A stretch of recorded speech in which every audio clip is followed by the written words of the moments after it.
umalis na tayo dito. Hindi na ako mapakali sa bahay na yun. Ayoko nang tumagal pa doon. Bahala na kung saan tayo mapunta. Sige na. Magtatago na tayo. Halika na. Ma, sandali lang. Masyado Ba't umalis kayo ng bahay na hindi nagpapaalam sa akin? Anong ginagawa niyo dito? Saan ba't kasama ito si Manang Feli?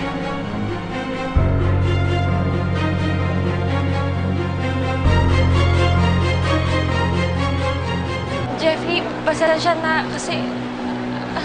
Sir Jeffrey, gusto ko lang po sana makita si Pepay bago po muna ako dumalaw sa tatay ko po dun sa Bicol. Nagpasama po siya kay Inoy dahil hindi po siya pamilyar sa lugar na ito. Kayo, Manang Feli, ba't nandito kayo? Sir Jeffrey, nakita ko kasi sila kanina sa daan. Iuwi ko sana si Pepay dahil alam kong hindi nakakabuti sa kanya na nasa labas siya, lalo na sa matataong lugar. Ikaw, Inoy, ba't hinayang makalabas si Pepay? At ikaw naman, ba't hindi ka nagpaalam sa akin na lalabas ka pala? Paano kung may nangyari masama sa'yo? Sir Jeffrey, sandali. Hinay-hinay naman po. Alam ni Pepay na mali ang ginawa niya, pero huwag niyo na siyang pagtaasan ng boses. Baka matroma na naman. Pwede ba manahimik ka, Feli? Alam ko yun.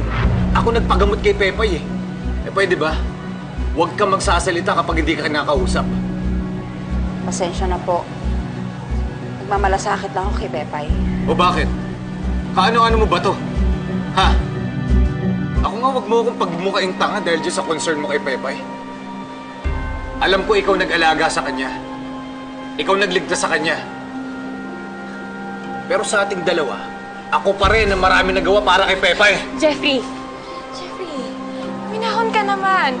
Huwag mo nang pagalitan si Manang Feli tsaka si Inoy. Ako ang may kagustuhan na lumabas ako. Sorry na.